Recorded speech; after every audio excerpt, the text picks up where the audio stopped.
Bonsoir à tous et merci de suivre Controverse, votre émission de débat contradictoire sur la télévision du Burkina. Ce soir donc, nous parlons de cinéma, comme toute cette semaine d'ailleurs, sur nos antennes. Vous le savez, le FESPACO, le Festival panafricain du cinéma de Ouagadougou, célèbre ses 50 ans. Mais peut-on véritablement parler de cinéma africain? Sinon, pourquoi? Ce sont là ces questions que nous allons nous poser ce soir. Et pour en parler, 4 invités nous accompagnent sur le plateau. D'abord, nous avons M. Cheikh Oumar Sissoko. Il est le secrétaire général de la Fédération panafricaine de cinéma. Bonsoir et merci. Avec nous aussi M. Rasmane Ouedraogo. Il est acteur et réalisateur. Avec nous, M. Sékou Traoré. Il est réalisateur et producteur. Avec nous ce soir, M. Aboubakar Sanogo, enseignant-chercheur de cinéma. Bonsoir à tous. Bonsoir. Bonsoir. Et merci donc d'avoir répondu à notre invitation. Je précise que cette émission est interactive en deuxième partie, c'est-à-dire qu'à l'heure de l'émission, il est possible de nous appeler, de participer, de poser des questions ou de commenter donc en direct avec nous cette émission. Alors, messieurs, vous avez suivi l'introduction. Le FESPACO célèbre 50 ans. 50 ans depuis 1969. Donc, ce festival se met au service du cinéma en Afrique. Est-ce que 50 ans après, on peut aujourd'hui dire que l'Afrique a réussi à avoir son cinéma? Monsieur Cheikh Oumar Sissoko. C'est une question qu'on aurait dû poser à un chercheur, mais... Il y a un chercheur qui est là. Je sais bien, c'est pour ça que je voulais parler de lui. Absolument. Parce que son travail en tant que professeur dans une université le prédispose à l'analyse de cette question-là. Ce qui est sûr, c'est que au bout de 50 ans, c'est pas seulement le FESPACO, parce qu'en amont du FESPACO, il y a eu un travail pour avoir une image de notre cinéma africain. C'est le travail que nos pionniers ont eu à faire et nous avons, dans l'essentiel de notre travail, le souci d'être ensemble. C'est pour cela que à la création de la FEPACI, nous l'avions faite avec l'article 2 de l'Union africaine pour coller à la réalité du terrain les exigences de la libération du continent et puis les exigences du développement du continent. Donc pour nous, oui, le travail fait en amont du FESPACO, avec les journées cinématographiques de Carthage, avec le travail des pionniers, avec le FESPACO, au bout de 50 ans, il y a, on peut le dire, une identité d'un cinéma qui est en train de s'affirmer, n'est-ce pas, qui existe, qui se consolide. Alors, monsieur Aboubakar Sanogo, vous êtes l'enseignant, vous avez suivi, et vous suivez toujours d'ailleurs, le cinéma africain. Est-ce que vous êtes d'accord avec monsieur Sissoko qu'il y a un cinéma africain? Oui, bien sûr, je suis d'accord avec M. Sissoko qu'il y a un cinéma africain. Il y a des œuvres, il y a de grandes œuvres produites depuis un peu même plus de 50 ans, il faut le dire, bien avant la création du FESPACO. Il y a aussi des spectateurs pour ce cinéma, on le voit tout le temps ici au FESPACO. Ce qu'il manque, c'est un peu de l'infrastructure. L'infrastructure de production, l'infrastructure de distribution, l'infrastructure même d'exploitation. Bon, ceci dit, il faut aussi jeter un regard historique sur ces questions. Comme l'a dit Cheikh Oumar Sissoko, au tout départ, c'était des volontés individuelles vraiment de faire émerger une tradition cinématographique en Afrique. Maintenant, les premiers réalisateurs se sont trouvés dans une situation où, même lorsqu'il y avait un minimum d'infrastructures d'exploitation, notamment des salles, ces salles ne souhaitaient pas en fait montrer leurs films, n'est-ce pas? C'est en fait cela qui est quelque part à l'origine du FESPACO. Parce qu'ils ont décidé donc de trouver ce qu'on pourrait appeler des zones libérées où ils pourraient montrer les films comme ils le souhaitaient et avoir une conversation avec leur public, leur peuple, comme on le disait à l'époque. Alors, sur cette base, ils ont aussi créé, comme il a dit, la FEPACI, pour mettre leurs forces ensemble et faire du véritable lobbying auprès des États, auprès des entreprises, auprès de toutes les personnes concernées et les institutions concernées pour la venue d'un ensemble, n'est-ce pas, de structures et d'infrastructures permettant donc l'existence de toute la chaîne cinématographique, depuis la conception idéale jusqu'à la réception, n'est-ce pas, par le spectateur. Donc voilà, donc, au fil des 50 ans, il y a eu beaucoup de débats, beaucoup de combats donc, dans cette direction. Il y a eu des réussites, il y a eu aussi des échecs, évidemment, mais le combat continue. Et donc, récemment, ce que par exemple la FEPACI a fait, c'est d'ajouter à ces problèmes de production, exhibition et circulation la problématique de la mémoire aussi, précisément pour montrer le chemin parcouru, malgré les difficultés financières qui sont quelque part un grand cimetière du rêve africain. On peut dire on va l'aborder tout à l'heure, voilà. Parce qu'on est en train de s'accorder. Peut-être qu'il y a un cinéma. Peut-être Rasmane Ouedraogo. Quand vous dites un cinéma africain, je me pose beaucoup de questions. Est-ce que vous voulez dire qu'il y a un seul courant qui s'appelle cinéma africain, qu'il y a une particularité du cinéma africain qui Absolument. Le différencie des autres?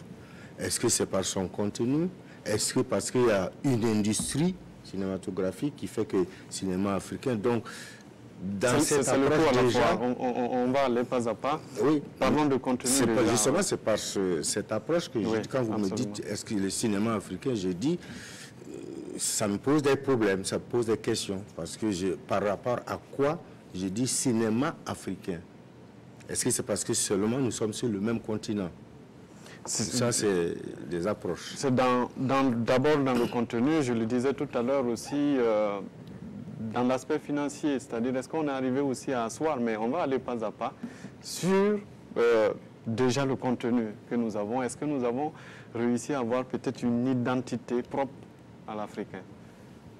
Chaque film a une identité, chaque film est réalisé par un monsieur qui est issu d'un peuple, qui est issu d'un pays, qui a une culture. Et donc, forcément, ça se revoit, ça se ressent sur ses œuvres, sur sa démarche. Mais est-ce que c'est ça qui l'identifie, qui le particularise? Non, il y a une technique qui est universelle. Et puis maintenant, il y a des contenus qui font qu'il y a une multitude de sujets à aborder, de thématiques. Bon, qui fait que parfois les mêmes thématiques sont traitées ailleurs aussi. C'est peut-être parfois peut-être un décor qui change, mais le contenu est la même chose. Ou alors c'est l'approche dans le traitement qui fait que nous ne voyons pas de la même manière. C'est que Traoré. Parce que forcément, les préoccupations d'un Américain ne sont pas les préoccupations de l'Africain, ni de En fait, quand on parle de... C'est difficile, quoi. C'est vraiment une question difficile. Elle est essentielle, mais elle est très difficile parce que autant je vais définir très difficilement ce qu'on peut appeler le cinéma français, autant je vais définir de la même manière, mais avec beaucoup de difficultés, un cinéma asiatique. Est-ce que c'est un film tourné en Asie? Est-ce que c'est un film tourné par un Asiatique? Est-ce que le cinéma français, c'est le film fait par un Français? On a tendance à dire que les films de Luc Besson ne sont pas comme des films français. Est-ce que ici, c'est notre regard, c'est-à-dire ça a été libéré du regard de l'occidental qui est venu faire les premiers films? Est-ce que aujourd'hui, parce que c'est nous-mêmes qui faisons nos propres films, que ça devient un film africain? Est-ce que cinéma africain veut dire qu'on nous cantonne toujours dans notre petit coin et que notre cinéma ne peut pas aller se faire voir n'importe où dans le monde entier comme n'importe quel film américain? C'est pour ça que quand on pose la question, elle est vraiment délicate. Est-ce que ça se définit par ces thèmes, par la manière de filmer, ou bien est-ce que c'est le territoire? Quand un réalisateur français vient faire donc Le Roi Lion, c'était en Côte d'Ivoire, je crois, avec que des comédiens africains, l'histoire c'est une histoire africaine. Est-ce que c'est parce qu'il est français qu'on dit un film français? C'est vraiment des questions, quoi. Et je pense que ça ne concerne pas que le cinéma africain. C'est vraiment difficile de définir comme ça les cinémas, quoi. C'est pour ça que le CNC français, lui, il a des règles très strictes pour le réalisateur, la nationalité du film, la production. Ça permet tout de suite de dire c'est un film français. Point. Donc, je pense que ces questions-là, Cheikh et puis lui, ils peuvent mieux. Moi, je continue à réfléchir. Il n'y a pas de souci parce que là, nous sommes d'ailleurs en train de faire une table ronde qui n'est pas l'objectif de cette émission parce qu'on veut débattre. La vraie question qu'on se pose aujourd'hui, c'est cette question de l'industrie du cinéma. Est-ce qu'à l'heure où nous sommes, l'Afrique peut se dire, nous avons une architecture cinématographique qui nous permet de financer nos films et de produire, vous qui êtes producteur, Sékou Traoré? Je n'ai pas compris votre question. La question, c'est est-ce qu'aujourd'hui, nous sommes à un niveau où nous sommes capables de nous dire que nous avons une architecture cinématographique, ce qu'on appelle industrie, qui permettent de financer, de produire, de distribuer et de survivre, de vivre en fait? Je pense qu'on n'est pas au stade de l'industrie. Parce que l'industrie, ce que j'appelle industrie, c'est que on est arrivé à créer un vrai marché depuis la première étape jusqu'à la diffusion et que ce marché se nourrit de lui-même et presque sans être adossé à des guichets européens. Aujourd'hui, en tout cas, à part quelques rares pays, peut-être l'Afrique du Sud et le Nigeria, c'est des cas et ils ne sont même pas à copier, quoi. Là, on peut parler d'industrie. Si tu prends le Burkina Faso, tu ne peux pas parler d'industrie cinématographique. Vraiment. Je pense que les premiers ont rêvé quand ils avaient créé donc ces studios de cinéma à Ouaga. C'était dans le sens d'une industrie. Et je pense que si depuis ce temps, l'État lui-même avait joué le jeu, peut-être qu'on aurait aujourd'hui une industrie. Mais pour le moment, même si on veut parler d'industrie, elle n'est même pas embryonnaire. Ça n'existe, en tout cas, Aboubacar Sanogo, quand on parle d'industrie, est-ce que c'est à l'État de créer une industrie? Est-ce que comment? Est-ce que c'est à l'État de créer une industrie pour les acteurs du cinéma? Ça dépend. L'État a plusieurs fonctions. Dans certains cas, on demande seulement à l'État de créer un cadre permettant l'éclosion de l'industrie.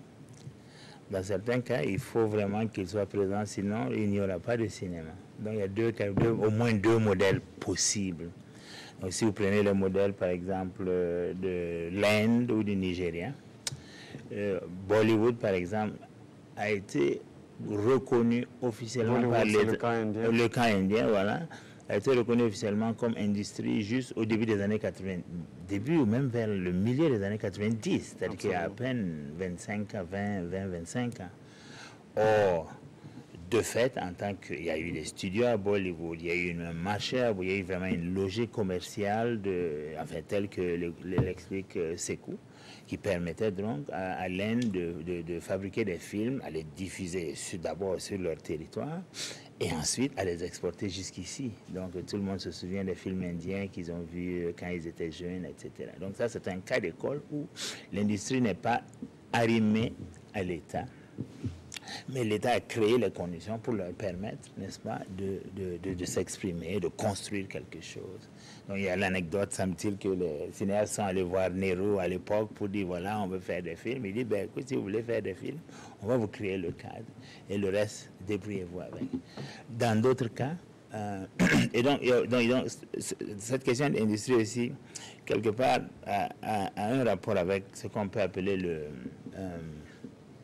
mode d'expression, si vous voulez. C'est-à-dire qu'une industrie est souvent fondée sur une notion de cinéma qu'on pourrait appeler, entre guillemets, commercial, donc de rentabilité, etc., comme une industrie de fabrique de bois ou de savon, par exemple, n'est-ce pas? Donc, il y a cela, mais il y a aussi la question du type de cinéma. On va s'arrêter d'abord à la partie industrie pour pouvoir permettre à chacun de réagir.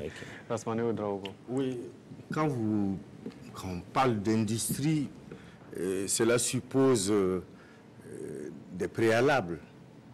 Et c'est quoi le préalable? Le préalable, c'est déjà, on nourrit une industrie. On nourrit une industrie. L'industrie se nourrit parfois d'elle-même, pour elle-même. Ici, quand vous produisez 3 ou 4 films par an, vous ne pouvez pas parler d'industrie. Quand vous avez 3 ou 4 salles, vous ne pouvez pas parler d'industrie. Et même, il l'a dit tantôt, notre approche du cinéma, nous ne sommes pas venus au cinéma avec en tête de faire des bénéfices. Cheikh l'a dit tout de suite, le cinéma s'est arrimé à l'Union africaine pour un combat. De militantisme. De militantisme. Et l'argent n'était pas la préoccupation. Du reste, même après les indépendances, nous nous sommes arrimés à un système un peu de subvention, d'aide publique. Jusque-là, l'aspect commercial n'a pas été intériorisé. C'est récemment, évidemment, quand on parle d'industrialisation, quand on parle des produits culturels, le cinéma s'y inscrit. Et effectivement, quand on parle de ça, on pense à des structures de diffusion, à des structures d'exploitation, à des structures de production. Aujourd'hui, vous prenez les structures de production même au Burkina, laquelle est en mesure de pouvoir financer un film d'un bout à l'autre. Donc ça pose déjà ce problème-là. Quand on parle d'investissement. Et pour l'investissement, c'est pour créer des recettes. Et en termes d'industrie, quand on parle d'industrie, il y a investissement, il y a création de recettes, il y a création d'emplois. Est-ce qu'aujourd'hui, toutes ces données-là nous permettent de dire qu'il y a une industrie? Il y a eu des tentatives en Afrique, hein. Il y a eu le CIDC Cyprofilm. Ça fait plus d'une vingtaine, trentaine d'années de cela. Les États, nos devanciers, nos aînés avaient déjà perçu la nécessité de créer cet espace-là. Du reste, en 83, à la réunion des chefs d'État à l'île Maurice, on a parlé, Bongo qui a avancé ça, il a parlé de marché culturel africain, incluant bien sûr le cinéma. Mais pour y aller à un marché, il faut avoir un produit. Ce n'est pas la production, toute la production africaine aujourd'hui, 30, 40 films, il y a 50 États. D'accord. Cheikh Oumar Sissoko, est-ce que ça, c'est pas la faute des acteurs que vous êtes? Il a dit tout à l'heure, les chefs d'État ont dit, nous allons offrir un marché. Et puis, quand on parle d'industrie, de commerce, forcément, il faut que les acteurs s'y impliquent, qu'ils sachent que c'est une opportunité. Je voudrais répondre quand même à la question, parce qu'une industrie cinématographique a des exigences, principalement 3. Oui. L'infrastructure économique, le besoin d'avoir des entreprises de production qui prennent en charge le financement de tout le processus donc, de production d'un film, depuis la réalisation jusqu'à la commercialisation. Une entreprise technique pour les besoins de tous les instruments qui vont servir donc, à la création du film. Et une entreprise commerciale. L'entreprise technique, ce sont les laboratoires, ce sont les structures de production, de post-production, mais c'est aussi les entreprises de location donc, du matériel. Et maintenant, la troisième infrastructure, c'est l'entreprise commerciale.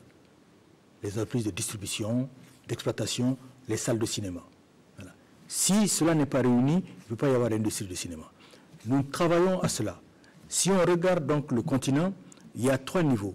Il y a l'Afrique du Nord, où l'Égypte, depuis les années 30, donc, a démarré vraiment donc, la production du film. C'est peut-être le docteur Aboubakar Van le dit, c'est peut-être 1927, le premier film fait en Algérie, et en Égypte. Et il a été tenu compte donc, de l'importance donc, du cinéma, et avec une industrie qui existe aujourd'hui, même si ça bat de l'aile, parce qu'il y a de moins en moins de salles. Le Maroc, avec l'intervention de l'État, est en train d'aller progressivement vraiment vers une industrie cinématographique. C'est vraiment réel. La Tunisie aussi, l'Algérie avait commencé, c'est le fils qui a fait arrêter cela. Ça, c'est le nord de l'Afrique. Au centre de l'Afrique, c'est le Nigeria. Le Nigeria, par l'intelligence et le savoir-faire des cinéastes, sans l'aide de l'État, est arrivé donc à installer ce qu'on peut vraiment appeler une industrie cinématographique. Vous avez l'infrastructure économique, l'infrastructure technique et l'infrastructure commerciale. ce n'est pas la même chose vraiment que ce qu'on voit à Nollywood et à Bollywood et à Hollywood. N'est-ce pas? Et on a l'Afrique du Sud, où il y a aussi une industrie cinématographique avec 825 écrans, donc une infrastructure économique qui est là, parce qu'il y a de l'argent là, et des entreprises de production qui existent, une infrastructure technique qui est là, très sérieusement, et puis le commercial avec 825 écrans.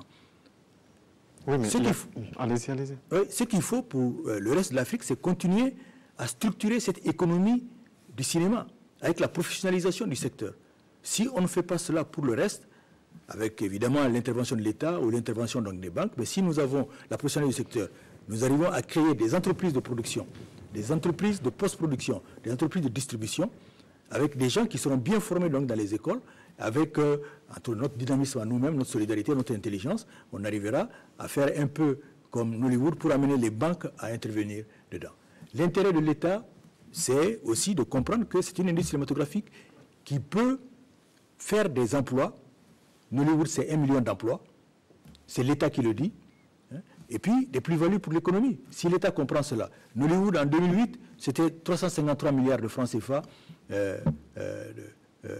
de chiffre d'affaires. C'est devenu la deuxième économie, après l'économie du pétrole. Quelle est l'économie qui peut faire un tel chiffre d'affaires sur nos sols? Personne. C'est là où il y a l'intervention de l'État. C'est pour cela qu'en 2013, au FESPACO, ici, nous avons fait un colloque sur cinéma et politique publique, qui a amené le président du FASO à faire un plaidoyer à Addis Abeba, au 50e sommet des chefs d'État, pour nous. Et la conclusion a été donc, la prise d'une décision qui appelle les États à faire un engagement financier pour la production. Plus ou moins, les États comprennent l'importance de l'image. Oui, mais vous avez donné un exemple de Nollywood, par exemple. Oui. L'État n'intervient pas forcément, mais les acteurs se sont organisés. Est-ce que le problème, Rasmane Ouedraogo, ne se trouve pas à ce niveau? Toujours, peut-être, les acteurs sont en train d'attendre l'apport soit de l'État ou des bailleurs pour pouvoir financer leurs produits, alors je voudrais tout de suite lever l'équivoque, parce que très souvent, quand on parle de ces aspects, on pense que c'est les réalisateurs là qui doivent le faire. C'est-à-dire que c'est un domaine où il y a beaucoup de spécialisation. Vous avez un producteur, vous avez un réalisateur, ils sont pas forcément, ils n'ont pas la même destination. Il faut que nos gens, il faut que nos hommes d'affaires perçoivent que le cinéma, c'est un domaine où on peut faire des affaires. Mais là, il faut pouvoir les expliquer. Le cinéma, au départ, ne s'est pas présenté comme un domaine qui va faire de l'argent. Si bien que les gens ne se sont pas investis. Il y a combien de personnes qui ont construit par eux-mêmes une salle ici? On attend tout de l'État. Ou alors c'est les cinéastes qui se battent pour obliger l'État à faire. Parce que c'est le discours qu'on entend tous les jours. Oui, l'État doit financer, l'État doit intervenir, quand l'État aussi doit s'occuper de l'éducation, de la santé. Mais il faut dire la vérité aussi, dans ces domaines-là, dans nos pays, l'État a toujours donné le là, très souvent. C'est l'État qui donne le là, et puis ensuite, les gens s'investissent. Mais il faut qu'ils comprennent. Il a parlé tantôt, il a évoqué quelque chose ici, vous n'avez pas peut-être suivi, les banques. Vous allez vers une banque aujourd'hui pour demander de l'argent pour vouloir faire un film, ils ne savent pas, ils ont tellement peur ou ils ne connaissent pas le milieu, si bien qu'ils ne mettent pas l'argent. C'est le plan d'affaires qui n'est peut-être pas aussi perceptible. Mais qui va faire ce plan d'affaires? Ce n'est pas lui, il est réalisateur. Oui, mais c'est à lui de s'entourer aussi des acteurs compétents pour faire son plan d'affaires. Est-ce que quand les gens, ceux qui font le commerce, qui font de l'importation, est-ce que moi je fais venir des produits, mais je ne m'occupe pas du reste, moi je vends comme tout le monde. C'est celui qui fait de la cola, il fait venir sa cola, il vend. C'est-à-dire le cinéaste, lui, c'est un créateur. Je suis là pour écrire des scénarios et réaliser. Lui, il est là pour courir maintenant pour chercher de l'argent pour le faire. Moi, je suis là comme je joue dans un film. Donc, je ne peux pas prétendre, moi, développer le cinéma. Moi, je suis qu'un maillon d'une longue chaîne. Mais c'est cette chaîne-là qu'il faut comprendre en Afrique. C'est quoi, Traoré? Je vais vous dire tout juste quelque chose que je répète partout. Nollywood est un exemple à part en Afrique. Nous avons essayé, je vais commencer par la fin, nous avons essayé il y a peut-être 4 ou 5 ans, ici, les réalisateurs ont essayé de faire du Nollywood. C'est ce que Pierre Barraud de la francophonie a appelé Wagawood. Mais j'ai suivi tout le processus. Ils ont essayé donc de faire des films à petit budget comme Nollywood. Ils tournaient ces films-là en 2 semaines, en 3 semaines. Et surtout avec un système de financement spécifique. Tout à fait. Rassembler, tout à fait. Et ils font à 25 millions. Oui. Mais même à 25 millions, ce qui est un budget vraiment minime, on ne peut même pas rentabiliser sur le sol burkinabé. Pourquoi? Parce que nous avons 3 salles. Ils ont fait souvent 20 films par an. 20 films par an. Et on ne peut même pas exposer ces 20 films en salle parce que chacun a eu droit à maximum 2 semaines d'exposition. Alors que le film peut ramener des recettes sur 2 ou 3 mois. Mais il n'y a pas de salle. Ton film n'a pas fini de faire ses recettes, mais il faut le déclasser. Mais est-ce que ce sont les cinéastes ou les producteurs qui doivent construire encore des salles? Moi, je répète toujours, je dis, bon, si vous avez un État qui dit que le cinéma est budgétivore et que malgré tout, il donne de l'argent au cinéma, est-ce qu'il ne cherche pas à rentabiliser cet argent? Mais pour rentabiliser cet argent, il faut des salles. Nous, on n'est pas à Hollywood où il y a plus de 100 millions de spectateurs, de cinéphiles, et qu'en vendant à 1 million de personnes seulement des DVD à 300 francs CFA, tu te retrouves avec 300 millions qui te permettent de faire 10 films. Ici, tu mets 25 millions dans un film, tu n'as que 3 salles qui font des remontées de recettes, parce que les autres, c'est les salles de ciné Wemtenga, ciné Tampoui, mais ces salles-là, on les garde, c'est 300 francs, c'est 500 francs, c'est pour que le cinéma soit toujours un loisir au Burkina. C'est pour qu'on ait toujours des cinéphiles. Sinon, ça ne fait même pas remonter des recettes. Mais on les garde parce que c'est comme ça. Donc, il n'y a que 3 salles dans la capitale du cinéma qui peuvent remonter des recettes. Donc, les gens, ils font leur film. Tu vas voir un banquier, il te finance, tu fais un vrai plan. Donc, comment on appelle oui, ok, un business plan correct. Tu vas soumettre ça à un banquier, tu dis, ok, je sais que mon film peut rapporter tant de francs. Mais au bout de 2 semaines, ton film n'a pas fini d'être exploité, il y a un autre film qui fait la queue. Tu n'es pas le seul, on déclasse le film parce qu'il n'y a pas de salle. Donc c'est pour ça que je dis, on ne peut même pas prendre l'exemple sur Nollywood, parce que Nollywood, c'est autre chose. Docteur Aboubakar Sanogo, est-ce que quelque part, on n'est pas trop dans l'attentisme, dans l'assistanat, et on attend tout des pouvoirs publics? Écoutez, c'est un peu compliqué cette histoire. Je vais vous donner l'exemple de Nollywood, par exemple. Nollywood a des problèmes aussi, n'est-ce pas?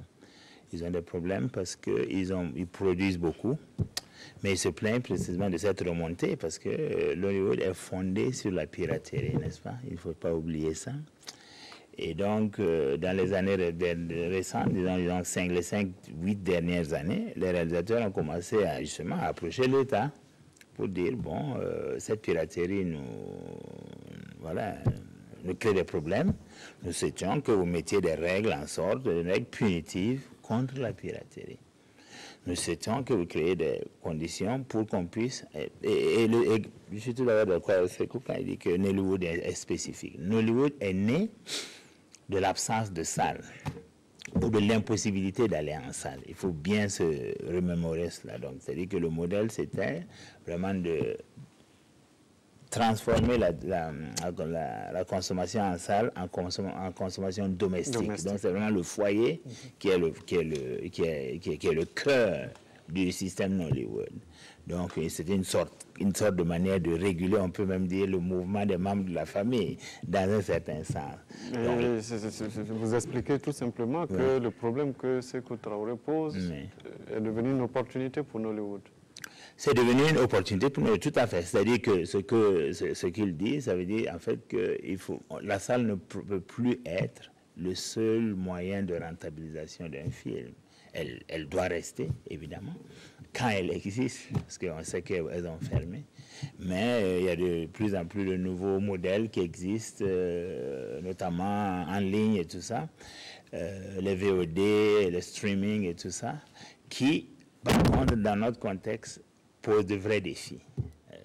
Je le vois, pour avoir accès à mon email, à Ouaga, j'ai vraiment de difficultés. Je ne parle pas de télécharger un film ou 10 films, c'est vraiment très compliqué. Donc, d'où la question encore de l'infrastructure. On n'échappe jamais à la question de l'infrastructure et aussi au cadre. Et dans cette question, et l'État et le privé, et dans une certaine mesure, les autres acteurs doivent en fait travailler ensemble. Donc, ce n'est pas une question de either or, de soit, de either or, voilà, de either or, mais vraiment de complémentarité. Hein. Donc, ce n'est pas vraiment de l'attentisme. Sans l'État, beaucoup de choses ne peuvent pas se passer. L'une des industries cinématographiques au monde les plus subventionnées, c'est Hollywood, par l'État. Mais ils ne mettent pas de l'argent dans Hollywood. Mais dans le cadre, par exemple, de leurs accords commerciaux entre les États-Unis et la Corée, entre les États-Unis et le Japon, ils incluent le cinéma dans la logique. Donc, si le Japon dit « nous voulons faire du protectionnisme cinématographique », ils disent « ah, on ne va pas acheter vos Sony ». Il faut avoir déjà de la production. Exactement. Donc, c'est un problème assez compliqué quand même. Même quand on a de la production, ça ne va pas de soi. Oui, mais en fait, ce que je veux dire, c'est qu'il faut avoir de la matière pour pouvoir en faire une politique. Bien aussi. Sûr, mais avoir de la matière implique avoir justement l'infrastructure. Il faut faciliter sa production. Oui, mais on entend bien souvent aussi des querelles, même entre acteurs, comédiens, réalisateurs, producteurs. Oui, moi j'ai joué ici, et puis bon, on m'a traité d'une... Voilà, pour parler un peu terre à terre. Est-ce que cette désunion ou désorganisation-là ne porte pas un coup sur le secteur? Cheikh Oumar Sissoko. Après, Cheikh, je vais vous donner... Ou allez-y, oui. Non, vas-y. Non, ce que je veux dire, quand on parle des querelles entre comédiens, producteurs, réalisateurs, ça c'est une querelle normale. Mais on finit toujours par s'entendre parce qu'on a les mêmes objectifs. Et j'ai vu ces temps-ci des fonctionnaires donc, du cinéma dire que si tu vois que nos États ne font rien, c'est parce que les cinéastes, globalement, producteurs, réalisateurs, comédiens et toute la filière, ne parlent pas le même langage. J'ai dit non. Dans le cas du Burkina, on ne peut pas nous dire qu'on ne parle pas le même langage. Si nous avons fait les États généraux en 2004, aussi bien avec l'État que tous les acteurs de la filière, on a parlé le même langage et on a gravé ça sur papier. Ça, c'est ce qui est sur papier, mais sur le terrain, on entend toujours c'est ce qui est sur le terrain qu'on a mis sur le papier. Oui. Donc, on ne peut pas faire plus que ça. Qui on a jamais respecté, peut-être. Non, mais c'est resté lettre morte. On a dit, voilà les problèmes, voilà comment il faut les résoudre. Mais rien ne s'est passé. Et pour en revenir à Nollywood, je vais dire que le Burkina, un pays comme le Burkina, avait son modèle. Nous sommes passés auprès de notre modèle économique de cinéma. Aujourd'hui, on est en train de rêver inutilement à Nollywood, alors qu'avec notre parc de salles, jusqu'en 1996, les entrées du Burkina étaient de 4 500 000 personnes. Et nous, on s'est calqué sur le système français, à savoir percevoir déjà une taxe de 15% sur les tickets d'entrée. Si tu prends l'année 96, 4 500 000 entrées, tu mets 15%, ça te fait 337 millions environ, qu'on réinjectait dans le cinéma. Mais le modèle burkinabé ne s'est pas essoufflé. C'est parce que la mauvaise gestion qui a fait tomber ce modèle-là. Donc, aujourd'hui, on veut rêver de Nollywood, alors que jusque-là, il y a encore des cinéphiles. Donc, la salle peut rapporter de l'argent. Quand on dit on attend tout de l'État, nous, on ne dit même pas, ce n'est pas des subventions seulement. Que l'État fasse des salles, c'est lui qui engrange l'argent. Oui, mais l'État avait fait des salles partout. Au Burkina, dans les 45 provinces, pratiquement, vous aviez des salles partout. Oui, mais ce que je vous dis... Les salles se sont refermées une après les unes après les autres. Ce que je vous dis, je vais vous donner la parole, mais je suis en train de resituer aussi le débat dans son contexte. La société était étatique. Oui. Ce n'est pas les cinéastes qui géraient la société de distribution des films. Oui, mais si le modèle marchait aussi bien, pourquoi les acteurs ne récupèrent pas et peut-être relancer? Je dis le modèle ne s'est pas essoufflé. Il ne s'est pas essoufflé, il marchait très bien. Mais tu peux dire on met de l'argent dans le bâtiment et si l'argent est détourné, ça tombe. C'est tout. C'est tout. C'est aussi simple que ça. Rasmane Ouedraogo qui voulait prendre la parole. D'abord, le premier aspect qu'on s'entend, ce n'est pas vrai. C'est quand il n'y a rien, c'est la guerre des pauvres. S'il n'y a pas de tournage, s'il y a le peu qu'il y a, tout le monde se jette dessus, ça finit par la bagarre. Ça, c'est naturel. Mais sinon, fondamentalement, il n'y a rien. Parce que nous avons intérêt à ce que des films se passent. Moi, comédien, j'ai intérêt à ce que lui, il finance des films. Le technicien a intérêt à ce que le film se fasse parce qu'il y gagne. S'il n'y a pas de film, toutes nos bagarres là, c'est fini. S'il n'y a pas 5 francs, et tout part là, de là-bas, le producteur. Si lui ne met pas l'argent, c'est fini. Les autres bagarres se taisent d'elles-mêmes. Ceci étant, il a évoqué tantôt le cas des 45 salles. Mais il y a la grosse part de l'État, parce que l'État qu'il avait conçu sous la Révolution. Et après la Révolution, dans un système de gestion encore de l'État, on a rétrocédé ça aux mairies qui n'ont pas d'argent pour financer. Bon, ils se sont assis, c'est tombé. Ils ont loué ça à des boutiquiers qui mettaient du riz et c'est reparti. Ça, ce n'est pas la faute. Il faut qu'on sache, nous, on est des cinéastes, on n'est pas des commerçants. Donc, chacun doit jouer. C'est-à-dire que si d'autres pouvaient percevoir l'intérêt ici et investissent en mettant de l'argent ou en construisant des infrastructures. Quand vous évoquez les problèmes, la FEPACI, c'est une grande famille de tout le monde. C'est parce qu'il y a une entente, c'est parce qu'on a perçu qu'on poursuit les mêmes objectifs et qu'on a intérêt à s'attraper. Même si quelque part, après, pour un contrat, on doit discuter pour dire, bon, vous percevez tant et tant, mais l'esprit reste le même, que nous devons asseoir une industrie cinématographique. Omar Sissoko. La question essentielle que vous avez posée au début, c'est la question de l'industrie. N'allons pas dans des travers de discussion qui ne nous font pas avancer, n'est-ce pas? Comment est-ce qu'on peut constituer l'industrie en Afrique et dans chacun de nos pays? J'ai parlé des infrastructures, des différentes infrastructures qui composent l'industrie. Là, qui ont existé dans certains pays et puis qui ont disparu par la suite. Oui, moi j'ai donné l'exemple de Nollywood. C'est pas pour que on se dise Nollywood, c'est ça qu'il faut imiter. Non, ils ont eu l'intelligence donc de leur pays. Maintenant, les autres pays, comment est-ce qu'on peut faire? J'ai dit il faut structurer l'économie du cinéma. Il faut professionnaliser. On ne peut pas demander à un réalisateur, c'est pas la peine de parler des réalisateurs ou des mésententes. Ça, ce n'est pas un problème intéressant à discuter ici. Ce qui est intéressant, c'est de savoir comment est-ce qu'on peut constituer des entreprises de production, des entreprises de post-production. Ce qui est intéressant aussi, c'est de savoir que l'organisation que l'on fait au sein de la famille du cinéma permet de rapporter quelque chose. Oui, mais la famille du cinéma, si elle a l'argent qu'il faut pour faire des films, elle fera des films. Mais le problème que nous devons discuter, comment elle va avoir cet argent pour le cinéma. Il faut des industries. C'est une économie. C'est une économie qu'il faut arriver donc à structurer. Il faut des entreprises des entreprises de production. C'est-à-dire qu'il faut des opérateurs économiques qui disent le cinéma est rentable. Vous, je vous prends au mot quand vous dites ah oui, mais l'État doit aussi financer le cinéma quand il doit s'occuper de la santé et autres. C'est la même chose qu'un ministre m'a dit en 1986. Le cinéma, non, ce n'est pas important. Nous avons d'autres préoccupations comme l'autosuffisance alimentaire. Mais vous venez de dire que la culture, ce n'est pas important. Je suis désolé. La culture, elle est au début de tout. Si on n'a pas une compréhension assez claire donc, de la culture qui est le fondement de notre humanité, qui va nous permettre donc de comprendre les problèmes et de les résoudre, on n'ira pas loin. Sauf que ventre creux n'a point d'oreille.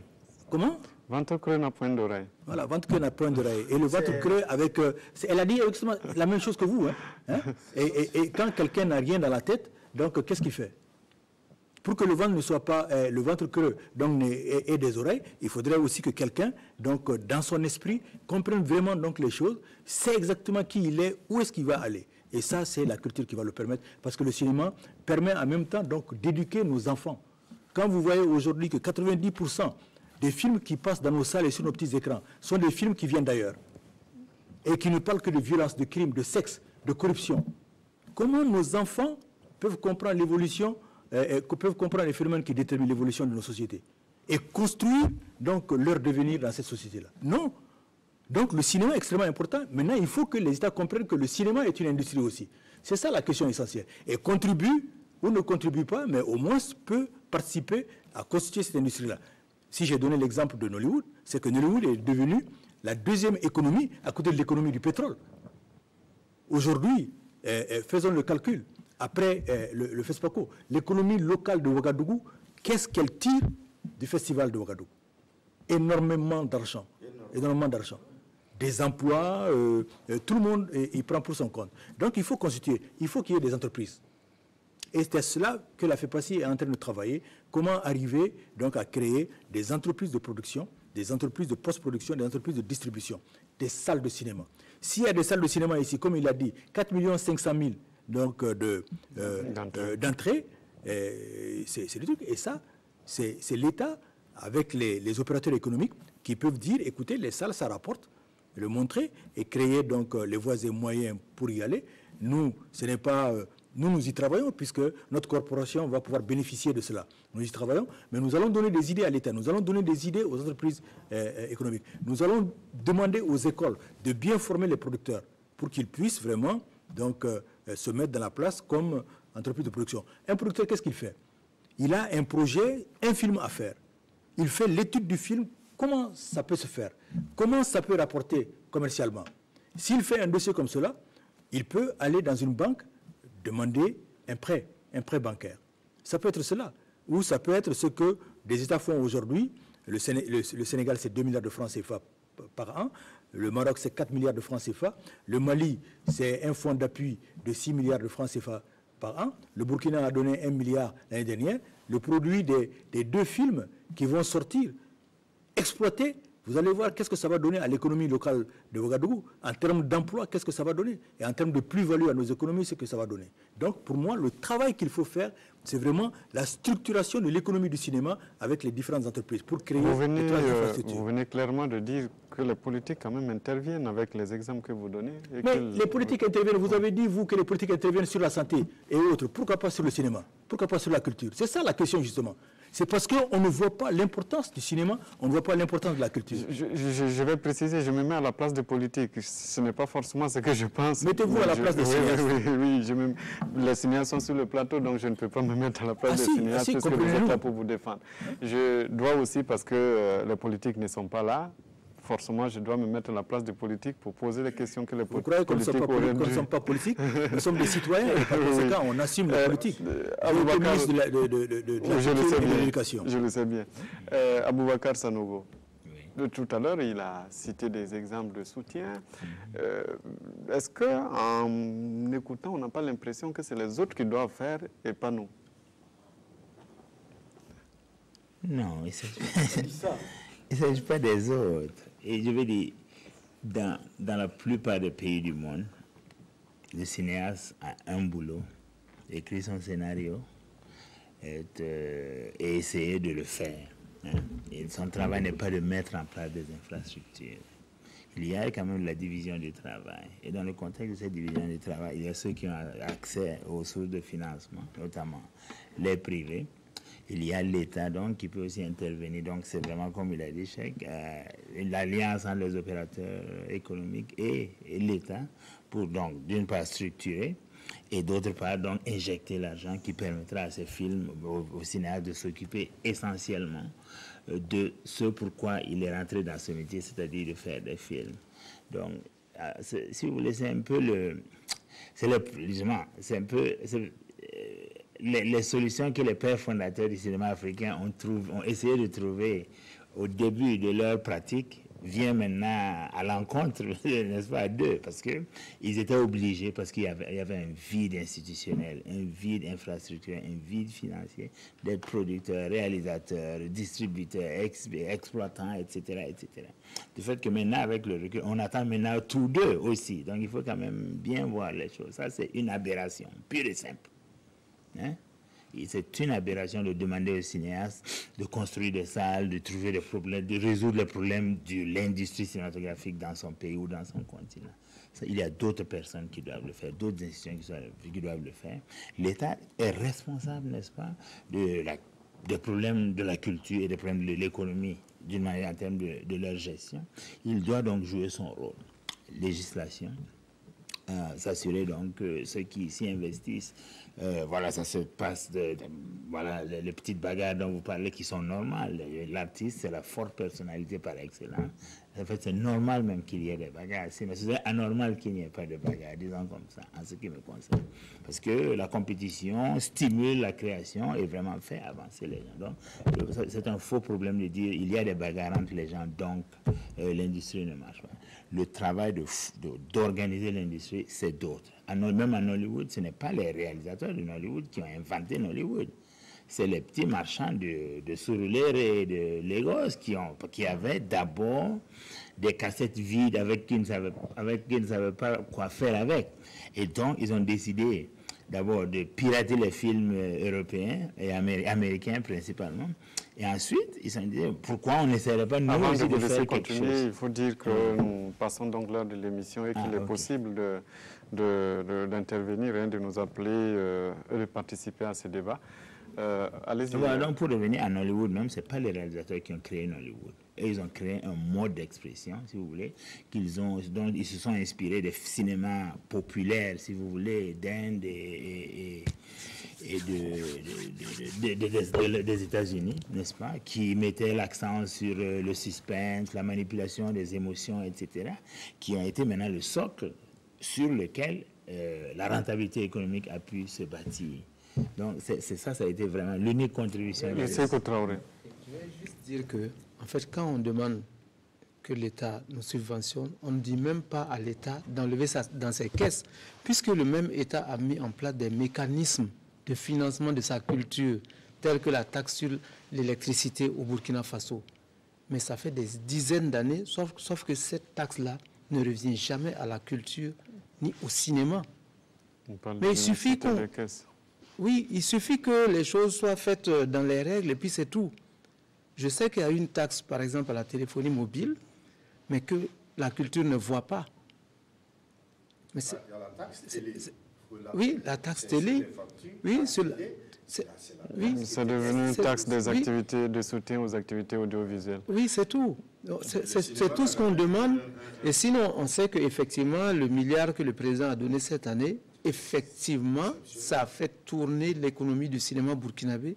Mais on ne veut pas que ça s'arrête là, que par exemple cette taxe télé, on puisse la récupérer, que le président ne soit pas obligé de chercher l'argent ailleurs. Est-ce qu'il ne faut pas peut-être partir de ce milliard-là aussi pour développer beaucoup plus mais quand vous nous donnez 1 milliard, quand vous nous donnez 1 milliard, nous on amène 500 millions minimum, parce qu'on ne fait pas le film qu'avec le milliard de l'État burkinabé. Tu donnes 100 millions à un cinéaste, en général, il amène 300 millions, puisque les 100 millions ne peuvent pas faire le film. D'accord. Nous avons un téléspectateur en ligne que nous allons prendre, M. Ahmed Ouedraogo, qui nous appelle de Ouagadougou. Bonsoir.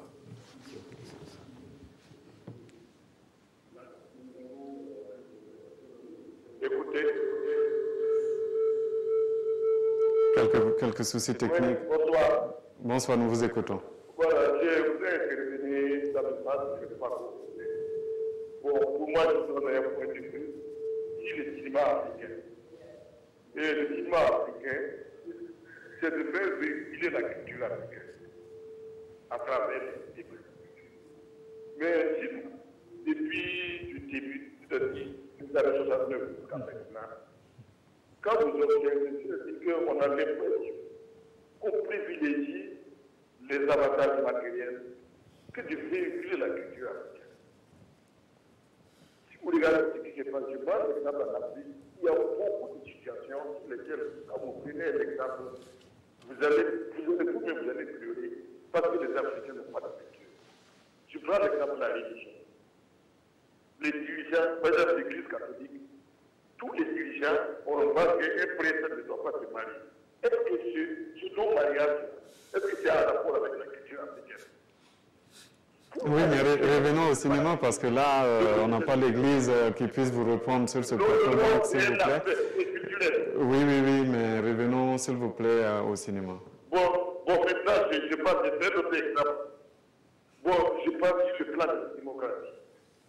Sur le plan de la démocratie, quand vous regardez, par exemple, les mandats présidentiels, les gens se focalisent sur le changement automatique de chef d'État pour parler de démocratie. Et quand vous regardez ce qui se passe en Afrique de l'Ouest, et quel est le lien avec le cinéma? C'est ce que nous voulons aujourd'hui. Quelle est votre réflexion? Oui. Est-ce qu'à travers la culture africaine, là, on ne peut pas trouver, si c'est à travers le cinéma, on ne peut pas sensibiliser les Africains. Parce que le grand problème, là, c'est les moyens financiers. Soit on cherche l'argent, soit on véhicule la culture. On ne peut pas continuer les deux. Mais on a donné des exemples d'industrie du cinéma qui marche. Voilà, donc je reviens sur le plan démocratique là, pour dire que ceux qui se focalisent sur le changement de régime, ça n'a pas de sens. Alors, merci à vous, M. Ahmed Ouedraogo, de nous avoir appelés. Oui, on va revenir en plateau. S'il vous plaît, je crois que on va vous remercier. Cheikh Oumar Sissoko. C'est intéressant ce qu'il a dit, mais je suis surpris qu'il ne parle pas des films, parce que nous sommes en plein FESPACO qu'il a cité. Est-ce qu'il est allé voir des films? Parce que sa préoccupation est prise en compte dans beaucoup de films. Il a raison de dire qu'il faut que notre cinéma donc, véhicule notre culture, parce que nous voulons que notre identité soit vraiment recouverte, puisque nous comprenons que l'image est la mise en évidence de la réalité vraiment qui nous intéresse. Hein. Et si on ne fait pas cela, on n'arrivera absolument pas donc, à amener les gens donc, à s'intéresser donc, à cette image-là et à comprendre leurs droits et leurs devoirs. Hein. C'est cela que nous faisons, plus ou moins. Alors donc, est-ce qu'il est allé voir des films? Je ne crois pas, sinon je pense qu'il n'est pas là. Parce qu'il y a des problèmes de démocratie dans ces films-là. Absolument. Et je peux vous assurer que les cinéastes ne vont pas dans le sens des présidents et autres. Absolument. Il y a des problèmes qui parlent donc des rapports sociaux qui se tissent entre nous. Et c'est ça le plus important. Il y a des films qui parlent surtout de notre identité. Et si nous faisons le cinéma, c'est par rapport à cela.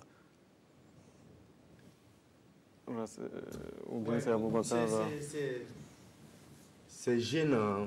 Il y a des aspects qu'il a soulevés. Bon, chacun a porté en contournant un peu les choses pour l'amener au débat. C'est parce que nous comptons justement sur sa présence au cinéma pour avoir de l'argent et faire des films. C'est ça aussi. On ne reste pas à la télévision et puis dire qu'on a qu'à faire des films. Mais ceci étant, il faut qu'on comprenne que le réalisateur n'est pas un spécialiste de la culture. Il traite des sujets dans lesquels, forcément, il y a des éléments de culture. Nous baignons, nous sommes en immersion dans nos sociétés et nous traitons de ce problème de société. Tant mieux s'il y a ces problèmes-là qui sortent. Mais il ne faut pas dire, ne collez pas au cinéaste la mission de sortir évangéliser ou enseigner la culture. Moi aussi, est-ce que je peux avoir la prétention de mettre dans mon film des éléments de culture qui vont satisfaire quelqu'un à Bamako ou au Niger? Donc, il y a même tout ça à poser. Nous, on revient à notre profession. Nous sommes des cinéastes dans lesquels il y a des réalisateurs, il y a des producteurs, il y a des distributeurs, il y a des exploitants. Soulé Ouedraogo nous appelle de Ouagadougou, nous allons l'écouter. Bonsoir. Soulé Ouedraogo, qui n'est pas en ligne. Docteur Sanogo, est-ce que quelque part, le téléspectateur Ahmed Ouedraogo ne touche pas du doigt aussi une réalité qui est que bien souvent les petits films dont parlait tout à l'heure Sékou Traoré ont tendance à peut-être copier un peu certaines images qu'on a, notamment Cheikh Omar Sissoko l'a dit, les questions de sexe, les questions de culture qu'on n'a pas forcément localement. Bon, il y a quand même déjà, j'ai l'impression qu'il y a une vision de la culture, on voit un peu la culture comme quelque chose, disons, la somme du passé, si vous voulez. Bon, ce qui est une dimension de la culture. Mais il y a aussi la culture qui est construction de l'avenir, souvent bien sûr basée sur le passé, mais pas toujours. Donc, il faut bien quand même se rendre compte que cette question de culture et donc d'identité, l'identité est toujours en devenir, en transformation. Hein?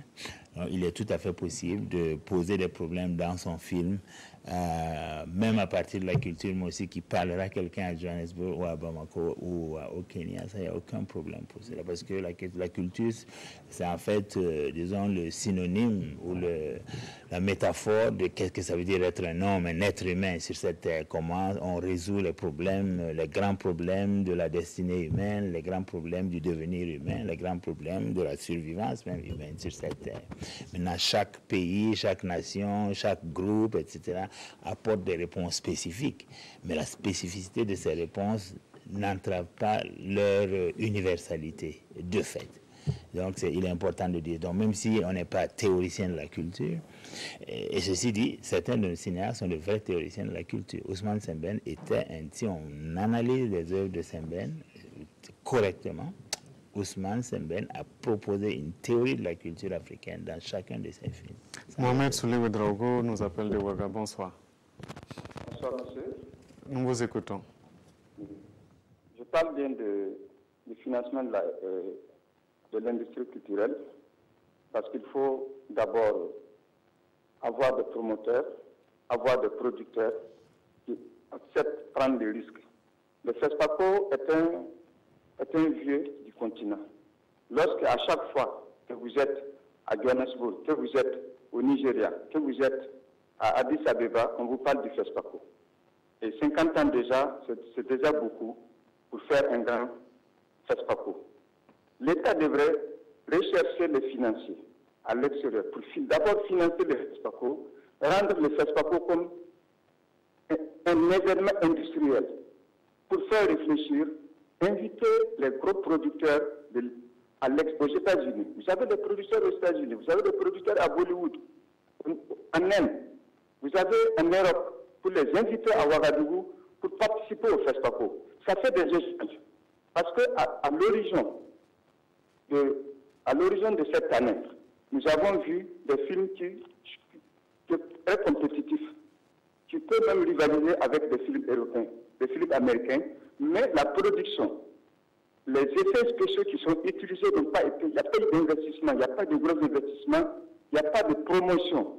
L'État devrait s'occuper de faire inviter, comme les CIAO auparavant, inviter les acheteurs professionnels au CIAO pour prendre part au CIAO au bénéfice de ceux qui l'exposaient. Les FESPACO devraient faire la même chose. Devraient chercher des financiers à l'horizon. On peut chercher 3 milliards, 4 milliards. Nous avons des multinationales qui sont à l'horizon, qui peuvent financer les FESPACO. Vous avez le Singom Hollywood qui peut financer les FESPACO. Vous avez Coca-Cola qui peut financer les FESPACO. Plus de 3, 4, 5 milliards. Pour des marques avec des artistes, avec de gros bonus au FESPACO. C'est ça que nous cherchons dans le FESPACO. Maintenant, si nous devons avoir de gros films, nous devons avoir de gros producteurs, je pense que les banques, l'investissement dans les films, c'est un investissement à haut risque. Souvent, vous n'avez pas ce que vous avez investi, vous n'avez pas de bénéfices et vous devez de l'argent. Donc, les banques sont très résistantes dans l'investissement du cinéma. Donc, il faut avoir des institutions financières du cinéma qui peuvent mettre l'argent, comme au niveau de l'agriculture, que le président a rêvé de mettre une banque de l'agriculture. Il faut une institution financière spécialement pour le cinéma. Nous avons, je vous informe aussi que nous avons, à l'horizon de 2021, une idée de construire avec 48 milliards à Bobo-Dioulasso, Bollywood. Bollywood va être un quartier de cinéma où vous aurez tout. Nous sommes, le COSEM nous a déjà reçu une fois, Nous sommes en train de travailler. Alors, d'accord, merci. Nous n'avons pas annoncé ça. Oui. Nous continuons dans ce sens-là. Et nous accompagnerons le FESPACO. On a compris l'essentiel de ce que vous aviez à nous dire parce que ça commence à tirer en longueur. Voilà, justement, je parle aussi du cinéma, les salles de cinéma qui ont été vendues aux commerçants. Allô? Oui, allez. Je parle des salles de cinéma qui ont été vendues aux commerçants. Il n'y a plus de salles, il n'y a que deux salles numériques. Il n'y a pas de salles. Et encore, vous avez les salles numériques qui ne peuvent pas prendre 1500 places, plus de 1500 places. Et vous avez la piraterie, vous avez aujourd'hui la qualité des films qui ne répondent pas, qui ne rivalisent pas avec certains films. Nous avons de bons réalisateurs, nous avons de bons monteurs. Si l'État ne peut pas, l'État peut financer la RTB pour la production de films documentaires qu'on peut vendre facilement. Pour le court-métrage. Merci beaucoup. C'est ça le problème. Merci. Si le État ne peut pas financer le gros film, on peut financer. Merci, M. Ouedraogo, de nous avoir appelé. On va arrêter là. On va revenir en plateau. Merci beaucoup. Merci. Voilà. Il pose plusieurs questions à la fois de construction de salles, de promotion, de production, voilà, avec des exemples, réactions, peut-être en plateau. Sékou Traoré. Non, je trouve seulement que les gens se sentent concernés par le cinéma, et c'est très bien. Chacun, à son propre niveau, essaie de réfléchir pour que ce métier-là marche mieux. Et c'est ça qui fait plaisir. Je ne sais pas quelle est sa formation d'origine, mais souvent, dans nos pays, là, c'est ça. Quelqu'un est infirmier, l'autre est mécano, mais eux tous, ils convergent vers le cinéma, et c'est tant mieux. Peut-être un jour, si tous ces gens-là se disent, bon, s'ils ont une culture, s'ils vivent dans une sorte d'extraversion culturelle, et quand on disait tout de suite que ventre creux n'a point d'oreille, parce que si tu ne vis plus que par la culture de l'autre, même quand tu vas avoir faim, tu dis non, moi je ne bois pas le lait du Burkina, je ne mange pas les galettes du Burkina, c'est le hamburger et tout, ça va jusque là, quoi. Donc, quand tu vois les gens réagir comme ça, jusqu'à aujourd'hui, c'est très bien. Ils tiennent à leur culture. C'est ce que je peux dire. Alors, oui, Rasmane. Je tiens seulement que peut-être aussi on nous en demande beaucoup. Ce n'est pas forcément, nous sommes peut-être pas forcément outillés pour répondre à toutes ces questions, à toutes ces attentes, et que peut-être il y a un travail d'explication à faire pour qu'on sache que qui est cinéaste, qu'est-ce que fait un cinéaste, qui est producteur, qu'est-ce que fait un producteur. Est-ce que d'autres personnes, en dehors de ces catégories-là, d'autres personnes peuvent venir aider à faire le cinéma? Parce que, tel que ça, on est en train de dire, c'est comme si on avait la capacité de pouvoir faire tout ça. Or, non, on a les uns les autres ici, on a des spécialisations, parce que c'est quand même un milieu où c'est des spécialisations qui se rencontrent, des techniques qui se rencontrent pour faire un film. Maintenant, la vie du film, le contenu du film, tout ça, c'est des choses qu'il faut travailler à expliquer. Peut-être qu'on n'a pas beaucoup expliqué jusqu'à présent. Cheikh Omar Sissoko, la question de Bobby Wood. Je vous ai vu acquiescer tout à l'heure. Souleymane Ouedraogo m'intéresse parce qu'il vient de dire qu'il est en train de préparer un financement de 48 milliards de francs CFA à Bobo, c'est ça? Absolument. À Bobo. Avec la création de Bobby Wood. Donc, ce qui veut dire que c'est un complexe certainement cinématographique industriel. Il faudrait qu'on nous donne les coordonnées de Souleymane pour que nous prenions attache avec lui pour voir ce qu'il veut exactement faire. Parce que s'il y a un tel complexe, il faudrait qu'il voit cela à l'échelle, donc en tout cas de la sous-région, pour que les cinéastes puissent venir finir leur film là-bas. Quand je dis les cinéastes, ce sont les producteurs, parce que c'est le producteur qui cherche l'argent pour faire un film. S'il y a un lieu professionnel où on peut complètement finir sa post-production, n'est-ce pas, ou louer du matériel technique et finir sa post-production et sortir avec le film fini, en vraiment très bien fini, donc voilà une avancée qualitative qu'il va nous faire. Parce que si on doit aller finaliser à chaque fois nos films en Europe, ça a un coût, le voyage, les hôtels, là-bas, les laboratoires sont extrêmement chers. Ce qui nous intéresserait ici sur le continent, c'est d'avoir ce genre de choses avec un tarif préférentiel. l'État burkinabé avait, en 1981, investi en soutenant un industriel burkinabé qui avait construit Sinafrique. C'était un complexe de production avec des studios et puis un complexe de post-production. Et ça avait vraiment été utilisé par plusieurs personnes. Moi-même, je suis venu finir complètement un de mes films, finissant ici. Totalement la post-production, j'ai fait ça ici, à Ouagadougou, en 1988. Mais il n'y a pas eu de suite, malheureusement. Donc, il faudrait que vous nous donniez les coordonnées de Souleymane Ouedraogo, puisque la FEPACI vient réoccuper ses locaux avenue Kwame Nkrumah. Il y a un autre téléspectateur qui nous appelle, M. Rachid Mahari, qui nous appelle de Bobo. Bonsoir.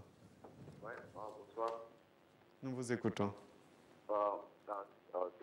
Oui, bonsoir. C'était pour juste dire que non, en fait, ce qui concerne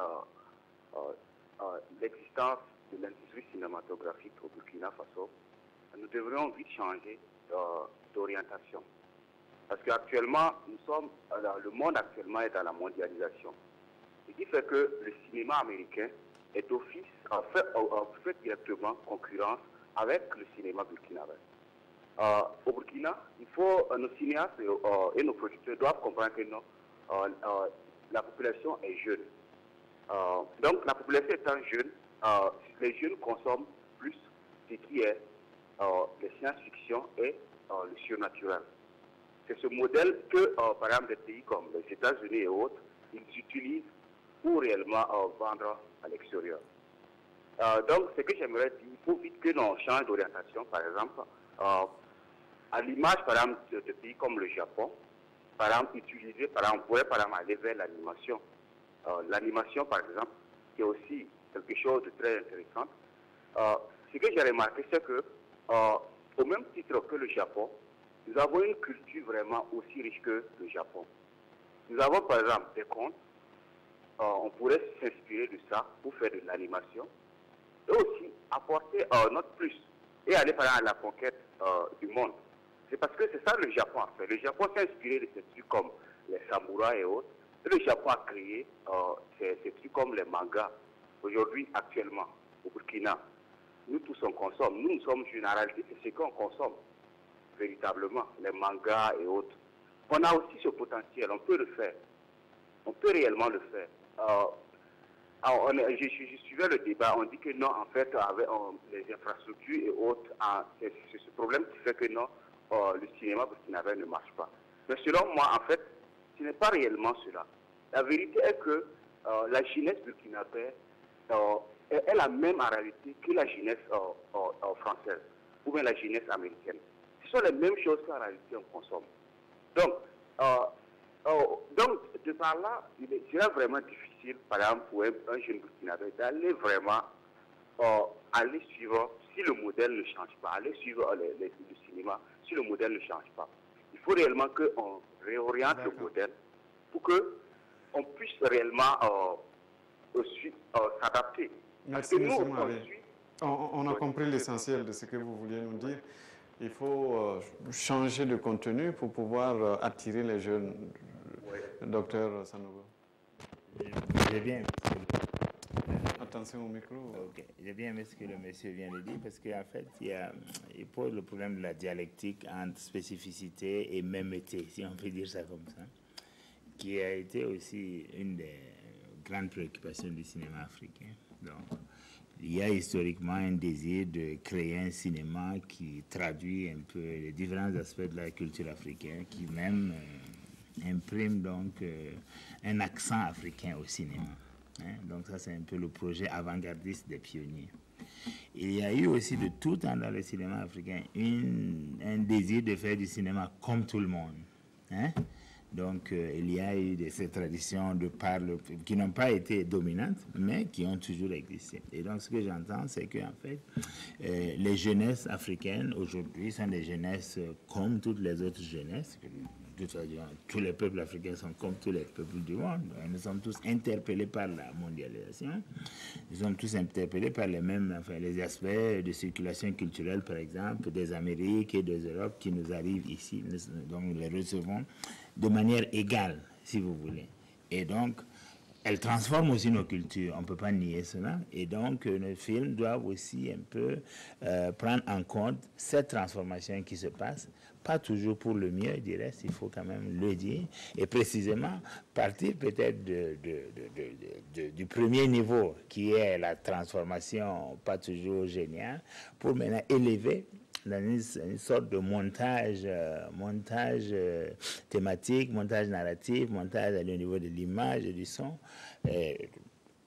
offrir maintenant une sorte de théorie culturelle précisément de la rencontre des cultures dans le contexte de la mondialisation tel que ça se passe avec la jeunesse. Donc je pense qu'il y a plein de choses qui sont effectivement possibles dans ce sens. On va prendre Tanti Rebecca qui nous appelle de Bérigadougou, preuve que cette émission a beaucoup d'intérêt.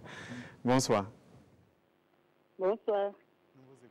Et pour commencer, je vais dire d'abord que sans la culture, il n'y a pas de développement.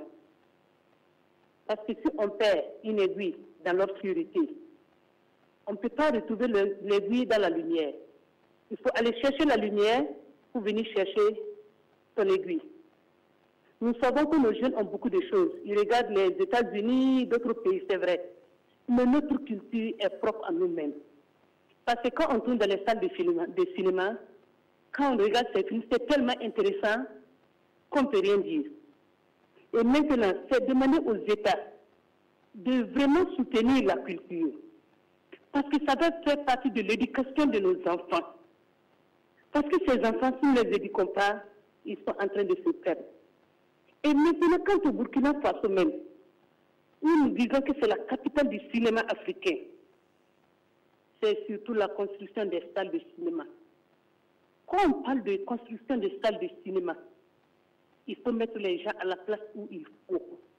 On ne peut pas prendre un entrepreneur qui construit les cuisines, d'aller construire des salles de cinéma. Le problème du Burkina, c'est ça. Ils vont construire des salles qui ne pourront jamais servir. C'est mettre les gens à la place où il faut. Pas eux seulement. Nous avons beaucoup d'opérateurs économiques qui peuvent vraiment aider. Je vais demander aux réalisateurs, aux cinéastes, est-ce que c'est possible de faire une rencontre avec les opérateurs économiques et présenter ce que vous êtes en train de faire, les amener à comprendre et à vous soutenir? Et maintenant, si je veux continuer, quand on regarde maintenant, il y a beaucoup qui se lèvent pour dire qu'ils sont des cinéastes. Vous allez voir quelqu'un qui était dans son champ, 2 jours, il dit qu'il vient tourner film. Est-ce que cela est normal? C'est une question que je pose. D'accord. Si c'est normal, ça va. Merci beaucoup. Merci à Tanti Rebecca. Sékou Traoré, je vous permets de répondre à la question de Tanti Rebecca. On voit quelqu'un aujourd'hui, je ne répète pas ce qu'elle a utilisé comme terme, mais qui n'a rien à voir forcément avec la réalisation, qui le lendemain se retrouve réalisateur. En fait, j'ai eu souvent donc, ce type de questions, la même question que Tanti Rebecca pose, et moi je trouve ça normal. C'est bizarre, hein? Mais moi je veux dire que si tu décides que du jour au lendemain tu es réalisateur, c'est la réalité qui va faire la différence après. La réalité va te rattraper si tu n'es vraiment pas un cinéaste. Tu décides, tu abandonnes ton métier de coton-culteur ou de cultivateur d'arachide ou tout ce que tu veux, et puis tu prends une caméra, tu fais un film. C'est valorisant si tu fais d'être coton-culteur. Non, c'est pour dire que ça rapporte. Ça rapporte. Absolument. Non, c'est dans ce sens-là. Okay. Ça te rapporte, mais tu dis non, c'est le cinéma qui te fait rêver. Je vais être cinéaste. Tu prends ta caméra, tu fais un film. Si tu réussis, moi je dis que c'est très bien. Parce que pour moi, il ne s'agit pas de faire donc le bac ou de faire une grande école de cinéma pour dire je suis réalisateur. Si tu fais des films, et que ces films-là tiennent la route et que tu t'en sors, c'est très bien. Moi, je me dis que l'État n'a pas que ça à faire pour dire, OK, lui là, il ne répond pas à tel critère, il ne doit pas faire des films, il n'est pas réalisateur. Non, l'État peut dire tout juste, je ne donne pas mon argent, je ne finance pas quelqu'un s'il ne répond pas à tel et tel critère, c'est tout. Donc, laissez les gens rentrer dans le cinéma et peut-être qu'on va même avoir de très bons réalisateurs comme ça. D'accord. Oui, ce n'est pas un problème en fait. On arrive au terme de cette émission. Merci à Cheikh Omar Sissoko, secrétaire général de la Fédération panafricaine de cinéma, d'être venu avec nous sur ce plateau. Merci à vous, Rasmane Ouedraogo. Je précise que vous êtes comédien et réalisateur. Avec nous, ce soir, il y avait M. Sékou Traoré, il est réalisateur et producteur. Avec nous aussi, le docteur Aboubakar Sanogo, enseignant-chercheur de cinéma. Merci à vous qui nous avez suivis, à tous ceux qui ont contribué à enrichir cette émission, à toute l'équipe technique, toute l'équipe d'animation. Le dernier journal, c'est tout à l'heure avec Draman Dadia. Merci et bonne suite de programme sur la RTB.